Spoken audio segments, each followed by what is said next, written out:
तो अब हम स्टार्ट कर रहे हैं mechanism of transcription, one of the most important topic of molecular basis of inheritance.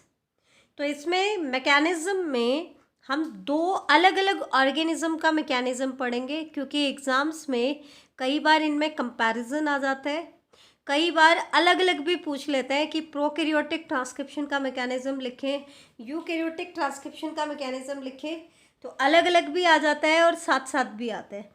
तो ध्यान से देखना, हम कंपैरेटिव ही करेंगे, चाहे अलग अलग आए या कंबाइंड आए, कंपैरेटिव आए, कैसे भी आए हमारे क्वेश्चन सॉल्व हो जाते हैं। ठीक है, तो देखो बेटा, मैकेनिज्म में आप ध्यान रखना कि प्रोकैरियोट में जब ट्रांसक्रिप्शन होता है ना, तो उसके अंदर हम सिर्फ 3 स्टेप्स पढ़ेंगे।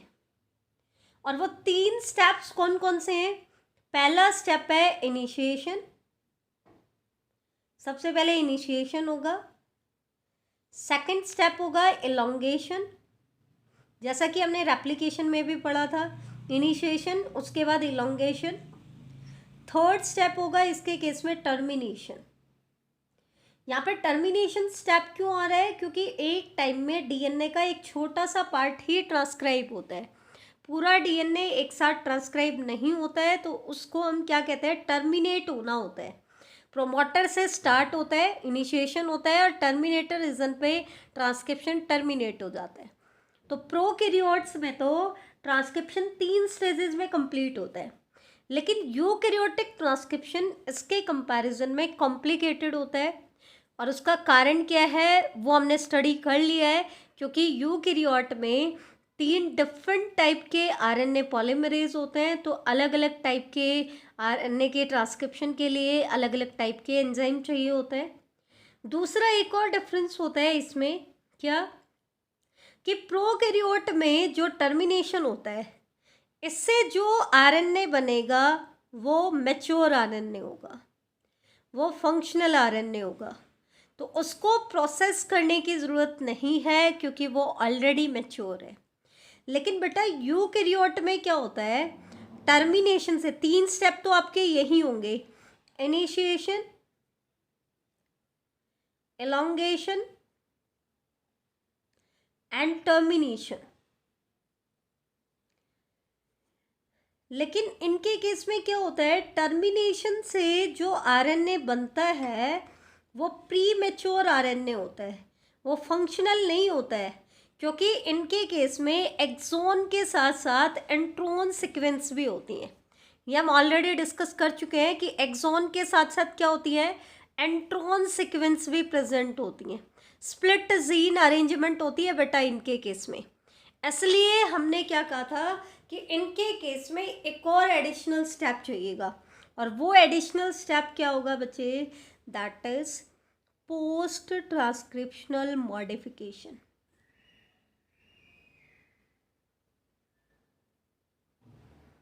इसको हम फोर्थ स्टेप को क्या कहेंगे? पोस्ट ट्रांसक्रिप्शनल मॉडिफिकेशन, या फिर इसको बेटा कई बार हम प्रोसेसिंग ऑफ आरएनए भी कह देते हैं, प्रोसेसिंग ऑफ आरएनए। इस स्टेप में होता क्या है कि जो प्राइमरी ट्रांसक्रिप्ट बना है, मतलब जो प्री मैच्योर आरएनए बना है, प्राइमरी या प्री मैच्योर आरएनए जो बना है, प्राइमरी ट्रांसक्रिप्ट बना है, उसको किस में कन्वर्ट किया जाता है? मैच्योर आरएनए में कन्वर्ट किया जाता है। तो ये चीज़ आप ध्यान रखना, प्रोकैरियोट्स में 3 स्टेप्स में आपकी ट्रांसक्रिप्शन कंप्लीट हो जाती है, इनिशिएशन, एलोंगेशन एंड टर्मिनेशन। जबकि यूकैरियोट्स में एक और एडिशनल स्टेप आ जाता है, that is post transcriptional modification. तो इन्हीं को हम स्टडी करेंगे, इनके तीनों पॉइंट को हम कंपेयर करके चलेंगे। इनिशिएशन में क्या होता है, इलोंगेशन में क्या होता है, टर्मिनेशन में क्या होता है, प्रोकैरियोट्स में कैसे होता है, यूकैरियोट कैसे डिफरेंट है उनसे। तो ये चीज़ हम देखेंगे। तो सबसे पहले हम बात करते हैं इनिशिएशन स्टेप की। तो पहले मैं आपको थ्योरी बता रही हूँ, फिर डायग्रामेटिकली आपको दिखाऊंगी। तो ध्यान से देखना, इनिशिएशन का मतलब क्या है। सबसे पहले तो आप ये समझो कि इनिशिएशन का मतलब क्या है। तो बेटा क्योंकि हम ट्रांसक्रिप्शन पढ़ रहे हैं, और ट्रांसक्रिप्शन में होता क्या है? डीएनए के एक स्ट्रैंड जिसकी पोलैरिटी 3' to 5' है, उसके कॉम्प्लीमेंट्री हमें आरएनए बनाना है, उसके बायोलॉजिकल इंफॉर्मेशन को यूज़ करके हमें आरएनए बनाना है। लेकिन इनिशिएशन का मतलब क्या है कि आरएनए बनने की शुरुआत होगी, ठीक है। दैट मीन्स इनिशिएशन में क्या क्या होगा बेटा, इनिशिएशन में क्या होगा भाई, कॉम्प्लीमेंट्री सीक्वेंस बनाने के लिए टेम्पलेट चाहिए, और डीएनए टेम्पलेट का काम कब करेगा, जब वो सिंगल स्ट्रैंडेड फॉर्म में होगा। तो दैट मीन्स इनिशिएशन में क्या होगा, सबसे पहले मेल्टिंग ऑफ डीएनए होगा। कौन से रीजन में, प्रोमोटर रीजन में। क्यों, क्योंकि ट्रांसक्रिप्शन की शुरुआत कहाँ से होनी है, प्रोमोटर से होनी है। तो ध्यान देना बेटा, रेप्लिकेशन में डीएनए की मेल्टिंग स्टार्ट हुई थी ओराई रीजन से, लेकिन इनके केस में डीएनए की मेल्टिंग होगी कहाँ से, प्रोमोटर रीजन से। ये डिफरेंस है दोनों में, ध्यान से देखना। फिर आगे का डीएनए ओपन होता रहेगा, कैसे, जैसे जैसे ट्रांसक्रिप्शन आगे जाती रहेगी डीएनए ओपन होता रहेगा। पूरा डीएनए यहाँ पे भी एक साथ ओपन नहीं होता है, तो ये चीज़ आप ध्यान रखना। तो सबसे पहला काम तो इनिशिएशन में क्या होगा, मेल्टिंग ऑफ डीएनए। सोच के देखो, बिल्कुल सिंपल सी बात है, ये दिमाग में क्लियर हो जानी चाहिए कि सबसे पहले तो डीएनए मेल्ट होगा। डीएनए मेल्ट होगा तो डबल स्ट्रैंडेड से कुछ पार्ट कैसा बन जाएगा, सिंगल स्ट्रैंडेड बन जाएगा, ठीक है। सिंगल स्ट्रैंडेड बन गया तो दैट मीन्स आपका डीएनए ओपन हो गया है। डीएनए की ओपनिंग के बाद आपको क्या करना है, इनिशिएशन का मतलब है जो नया कॉम्प्लीमेंट्री आरएनए बनेगा उसका छोटा सा पार्ट बनना, बिल्कुल छोटा सा पार्ट बनना। अब इस आरएनए को बनाने के लिए हमें क्या चाहिए, आरएनए पॉलीमरेज। और इनिशिएशन करने के लिए हमें क्या चाहिए, इनिशिएशन फैक्टर। तो वो आरएनए तो तभी बनेगा ना जब आरएनए पॉलीमरेज और इनिशिएशन फैक्टर बाइंड करेंगे। क्या बाइंड करेंगे, RNA polymerase and initiation factor. अब फिर क्या होगा, छोटा सा स्मॉल स्ट्रेच ऑफ आरएनए का बनना, क्योंकि ये इनिशिएशन है तो आरएनए का एक छोटा सा स्ट्रेच बन करके तैयार हो जाए। ये हमारा पर्पस है इनिशिएशन में। अब इसमें प्रोकैरियोट में क्या डिफरेंस है, यूकैरियोट में क्या डिफरेंस है, इनिशिएशन फैक्टर का डिफरेंस होगा, होगा कि नहीं होगा।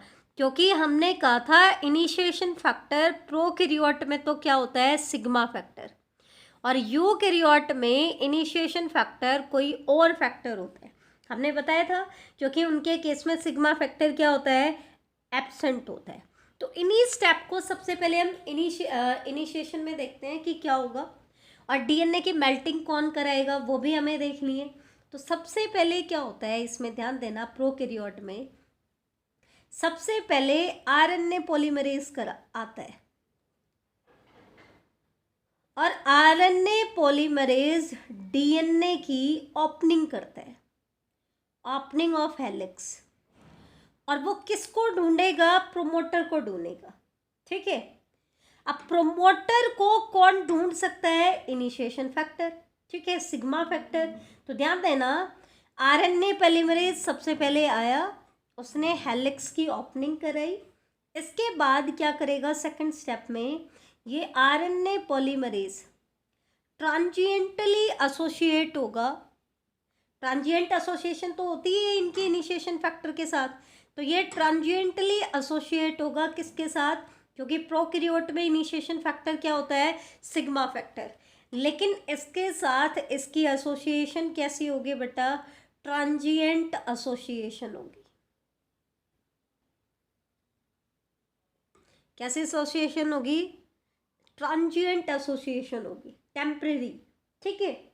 फिर क्या होता है, अब सिग्मा फैक्टर आ गया तो वो आरएनए पॉलीमरेज की हेल्प करेगा प्रोमोटर रीजन को ढूंढने में, ठीक है।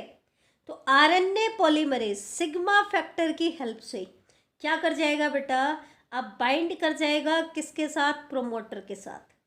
RNA polymerase bind to promoter, और जैसे ही वो प्रोमोटर पे बाइंड करता है ना बेटा, वो ट्रांसक्रिप्शन को इनिशिएट कर देते हैं। इनिशिएट ट्रांसक्रिप्शन कैसे इनिशिएट करेगा, ये भी मैं आपको बता देती हूँ। वो क्या करेगा बेटा, कॉम्प्लीमेंट्री राइबोन्यूक्लियोसाइड ट्राइफॉस्फेट को लेके आएगा। राइबोन्यूक्लियोसाइड ट्राइफॉस्फेट क्यों? क्योंकि ribonucleoside triphosphate dual purpose play करेगा यहाँ पे। एक तो वो सबस्ट्रेट देगा और एक इसके जो terminal 2 high energy phosphate group जो है वो पॉलीमराइजेशन के लिए एनर्जी देंगे।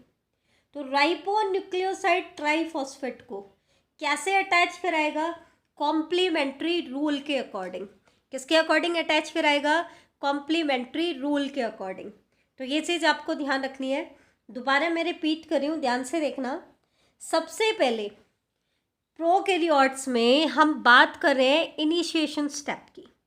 तो इनिशिएशन स्टेप में सबसे पहले क्या होगा, आपका आरएनए पॉलीमरेज एंजाइम आएगा, हेलिक्स के साथ बाइंड करेगा और हेलिक्स की ओपनिंग करेगा।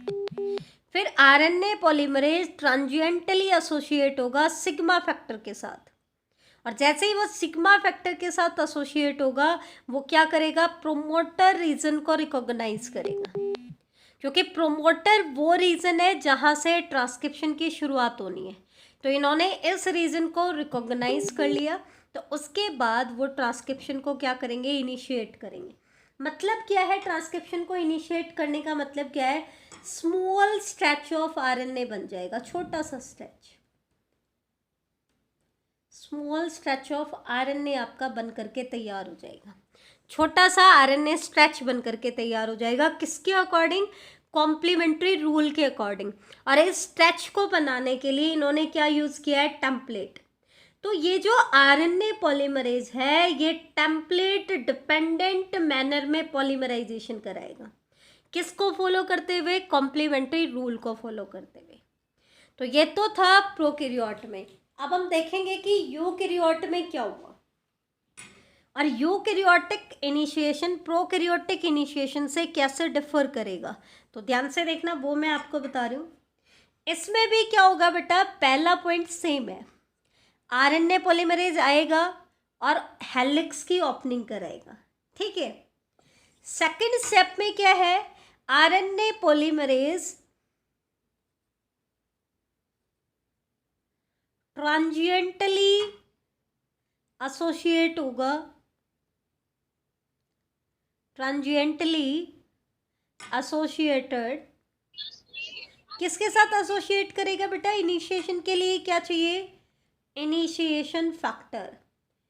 लेकिन यहाँ पे डिफरेंस क्या है कि प्रोकैरियोट में तो इनिशिएशन फैक्टर था सिग्मा फैक्टर, लेकिन यूकैरियोट में इनिशिएशन फैक्टर सिग्मा फैक्टर नहीं होता है। ध्यान रखना, सिग्मा फैक्टर इनके केस में एब्सेंट होता है। इसके अलावा कोई सेपरेट इनिशिएशन फैक्टर यूज करते हैं, सेपरेट इनिशिएशन फैक्टर, जैसे कि transcription factor second and third, transcription factor second and third, ठीक है। ये चीज ध्यान रखना, ये डिफरेंस है प्रोकैरियोटिक और यूकैरियोटिक में। क्या कि प्रोकैरियोट में इनिशिएशन फैक्टर का काम किसने किया, सिग्मा फैक्टर ने, और यूकैरियोट में इनिशिएशन फैक्टर के लिए सिग्मा फैक्टर नहीं होता है, क्योंकि सिग्मा फैक्टर एब्सेंट होता है, उसकी जगह सेपरेट इनिशिएशन फैक्टर होते हैं। यहाँ पर भी मैं पहले आपको एनसीईआरटी करा रही हूँ, थोड़े बहुत पॉइंट उनमें ऐड कर रही हूँ जो कि ज़रूरी है एनसीईआरटी को अटेम्प्ट करने के लिए। नेक्स्ट पॉइंट में क्या होगा, ये आरएनए पॉलीमरेज प्रोमोटर को रिकॉग्नाइज करेगा, सेम पॉइंट है, और रिकॉग्नाइज करके ट्रांसक्रिप्शन को इनिशिएट कर देगा। कैसे, राइबोन्यूक्लियोसाइड ट्राइफॉस्फेट को कॉम्प्लीमेंट्री रूल के अकॉर्डिंग टेम्पलेट डिपेंडेंट मैनर में बाइंड कराएगा, जैसे कि प्रोकैरियोट में कर रहा था, अकॉर्डिंग टू कॉम्प्लीमेंटारिटी रूल। कोई डिफरेंस नहीं है। तो यहाँ पर आपने क्या देखा कि प्रोकैरियोटिक और यूकैरियोटिक इनिशिएशन में सिर्फ एक ही डिफरेंस है, और वो डिफरेंस क्या है बेटा, इनिशिएशन फैक्टर का।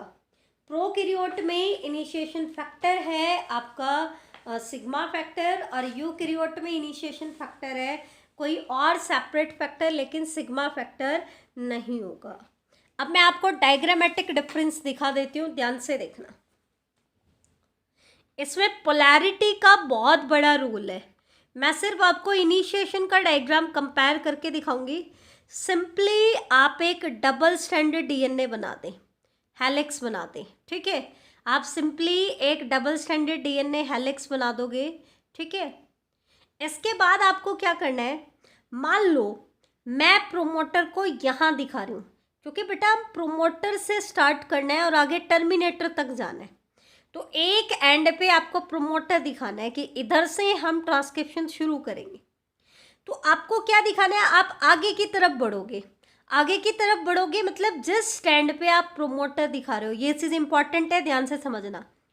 जिस स्टैंड पे आप प्रोमोटर दिखा रहे हो उसको आप टेम्पलेट की तौर पर यूज़ करना चाह रहे हो। वैसे तो प्रोमोटर बनाने में दोनों स्टैंड यूज़ करते हैं, लेकिन यहाँ ये डार्क लाइन रिप्रेजेंट करने का मतलब क्या है कि इस स्टैंड को हम as a template stand use करेंगे।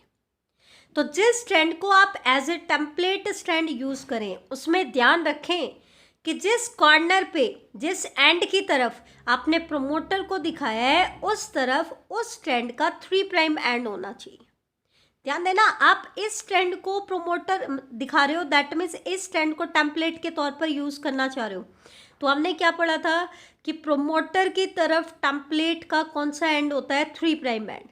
तो इसी कॉर्नर की तरफ इस स्टैंड का 3 प्राइम एंड होना चाहिए। इसको यहाँ से पकड़ोगे और फिर आप दूसरे स्टैंड की तरफ जाओगे, इसका इधर 3 प्राइम एंड है तो इधर क्या आएगा, 5 प्राइम। ऐसा नहीं है कि आपने इधर 3 प्राइम लिख दिया इधर 5 प्राइम, नहीं, कई बार स्टैंड एक आधा कम ज़्यादा बन जाता है तो ऊपर नीचे हो जाता है। तो उस केस में ध्यान रखना है एक एंड को पकड़ना है और दूसरे एंड तक ऐसे रन करते हुए जाना है। इस स्टैंड को जिसको हम टेम्पलेट मान रहे हैं इसका प्रोमोटर की तरफ 3 प्राइम एंड हो और दूसरे एंड की तरफ 5 प्राइम एंड हो, ये आपको ध्यान रखना है। और दूसरे स्टैंड जो कि कॉर्डिंग स्टैंड का काम करेगा, जो टेम्पलेट की तरह बिहेव नहीं करेगा, उसमें प्रोमोटर की तरफ 5 प्राइम एंड होता है और टर्मिनेटर की तरफ 3 प्राइम एंड होता है। तो ये चीज़ आपको ध्यान रखनी है। अब मैं आपको डिफरेंस बता रही हूँ कि प्रोकैरियोटिक और यूकैरियोटिक ट्रांसक्रिप्शन इनिशिएशन में क्या डिफरेंस आएगा। सेम, दोनों में आप डबल स्टैंडर्ड डीएनए दिखाओगे, दोनों में टेम्पलेट को मार्क करोगे जिस तरफ आपका प्रोमोटर है और उस तरफ आप पोलैरिटी को मेंशन करोगे। ये 3 स्टेप आपके हो गए। फिर चौथे स्टेप में आपको क्या करना है, आरएनए पॉलीमरेज दिखाना है। लेकिन प्रोकैरियोट में आरएनए पॉलीमरेज के अंदर आपको सिग्मा फैक्टर दिखाना है। ये डिटेल में मैं आपको बताऊंगी। एक्चुअल में सिग्मा जो फैक्टर है वो आरएनए पॉलीमरेज के स्ट्रक्चर का ही एक पार्ट है प्रोकैरियोट में। यूकैरियोट में ऐसी सब यूनिट नहीं होती है, वहाँ पे ध्यान देना। तो आरएनए पॉलीमरेज की ही सब यूनिट है इनके केस में, प्रोकैरियोट में सिग्मा फैक्टर। इसलिए हमने सिग्मा फैक्टर को आरएनए पॉलीमरेज के अंदर ही दिखाया। ये डिफरेंस है क्योंकि इनिशिएशन के लिए प्रोकैरियोट में हमें क्या चाहिए, सिग्मा फैक्टर चाहिए। अब मैं यूकैरियोटिक ट्रांसक्रिप्शन का डायग्राम इनिशिएशन का आपको दिखाती हूँ, इसमें और उसमें क्या डिफरेंस है। देखो, सेम हमने वहाँ पर डबल स्टैंडर्ड डीएनए लिखा था, जहाँ पर हमने टेम्पलेट का प्रोमोटर मार्क किया था उस तरफ टेम्पलेट का 3 प्राइम एंड था, अपोजिट एंड का 5 प्राइम एंड था। तो देखो इधर 5 प्राइम एंड है, इधर 5 प्राइम है, तो इसका इधर क्या आ जाएगा, 3 प्राइम एंड। डिफरेंस क्या आया, वहाँ आरएनए पॉलीमरेज के अंदर हम सिग्मा फैक्टर दिखा रहे हैं, लेकिन यहाँ हम सिग्मा फैक्टर आरएनए पॉलीमरेज में नहीं दिखा रहे हैं। क्यों नहीं दिखा रहे हैं, क्योंकि इनके केस में सिग्मा फैक्टर होता ही नहीं है। तो ये है आपका इनिशिएशन का पार्ट, ठीक है। तो अभी आप एक काम करो, पहले तो मुझे ये बता दो अब तक आपको कोई दिक्कत आई है तो बताओगी, बोलो भी। कहीं पर समझने में कोई दिक्कत आई हो तो बता दो।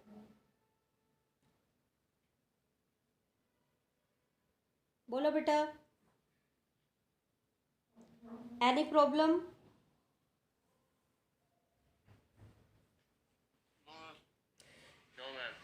इनिशिएशन में क्या होता है, आप ध्यान से सुन लेना बेटा।